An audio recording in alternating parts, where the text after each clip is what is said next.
Em nosso estudo de hoje é a lição 9 do Livro da Esperança, O Remédio Justo.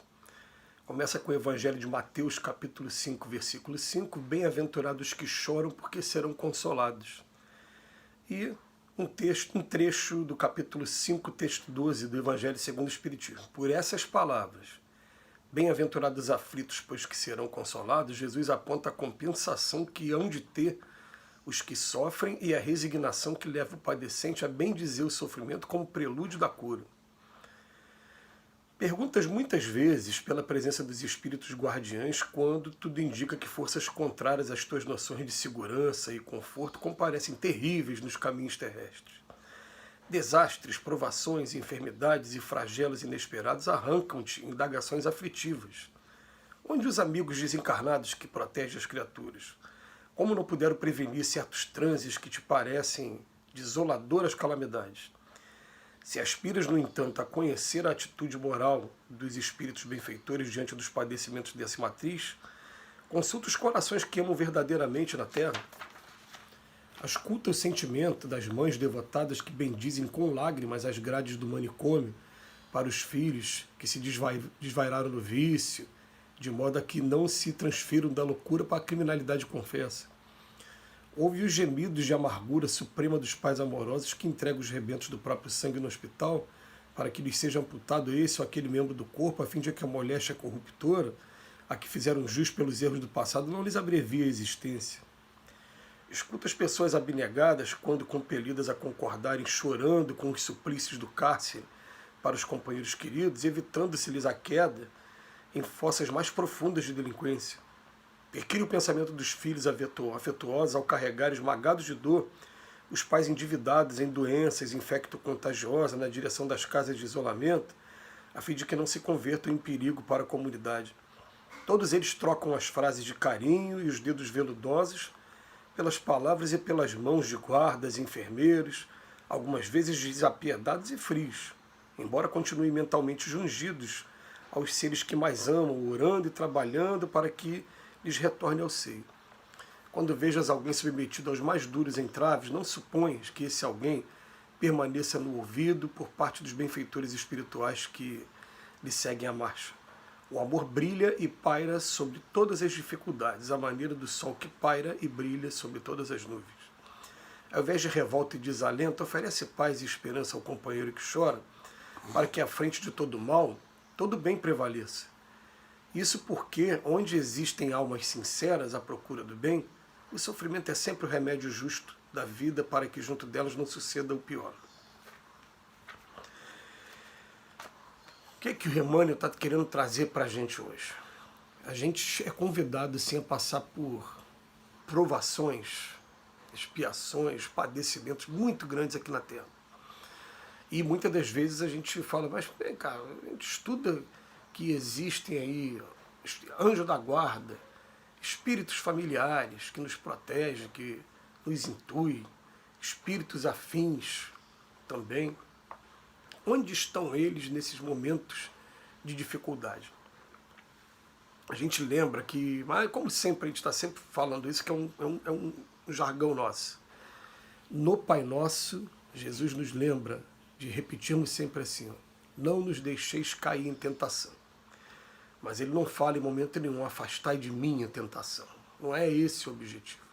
Eu tenho que aprender a ser forte para enfrentar a tentação e poder vencer a tentação até o ponto dela parar até de receber esse nome. Deixar de ser tentação, acabou, já é uma etapa vencida. Mas para isso eu tenho que me submeter a algumas provações. E algumas delas são provações duras mesmo que a gente passa.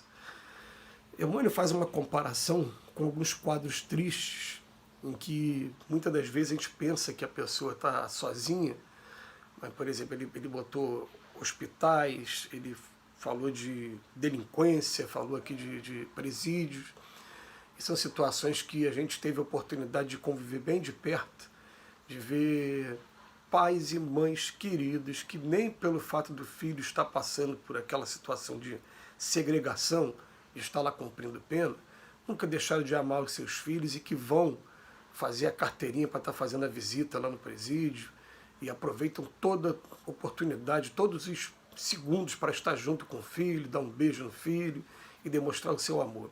Ali em momento nenhum está tendo indiferença, está tendo uma preocupação muito grande e muitas das vezes a pessoa ama tanto que ela sabe que aquela situação, por pior que pareça, ela naquele momento era necessária, porque se não fosse aquilo, ou o filho poderia tomar um caminho de mais criminalidade, ou então até poderia desencarnar aí na mão da criminalidade, da violência urbana, né, da criminalidade.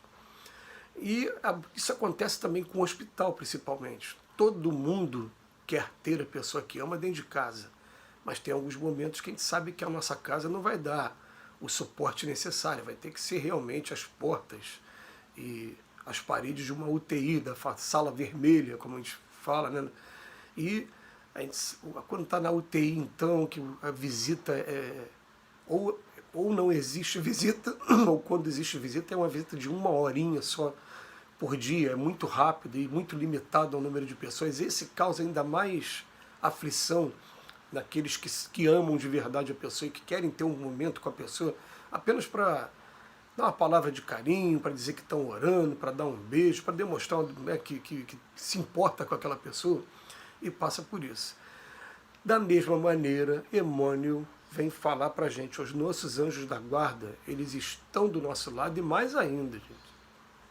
O que os espíritos dizem para a gente nos estudos é que antes da gente vir para esse corpo físico, a gente sabia previamente quais eram os tipos de provas que a gente ia se submeter e sabia também de antemão qual vai ser o prêmio se a gente conseguir obter o êxito nessas provas, né? Então a gente sabia que viria dificuldade, por exemplo, a gente sabia que a gente ia estar aqui nesse planeta e que teria uma pandemia, né, mais ou menos em um determinado período, e que a gente poderia estar no meio dessa pandemia como a gente ficou. A gente sabia, e que a gente teria que ter os cuidados todos. Então a gente sabia que no processo de pandemia muitas pessoas queridas, próximas, desencarnam. Né, muitas, meus amigos, né, queridos, né, muita gente foi embora, parentes foi embora. Né. A gente que tem a certeza da imortalidade da alma, a gente só manda os bons pensamentos para ele, pede a Deus para que cuide de cada um deles e demonstra também daqui, né, o sentimento que a gente tem por eles. Mas é um fato que não tem como, né, pelo fato de estar separado agora, estamos separados porque a vida impôs. Mas não é por conta disso que a gente deixa de amar. Então, a mesma comparação que é feita com o anjo da guarda com relação a gente, somos nós com relação àqueles que nós amamos, que foram para o outro lado. A gente está aqui velando por eles também, pedindo a Deus por eles.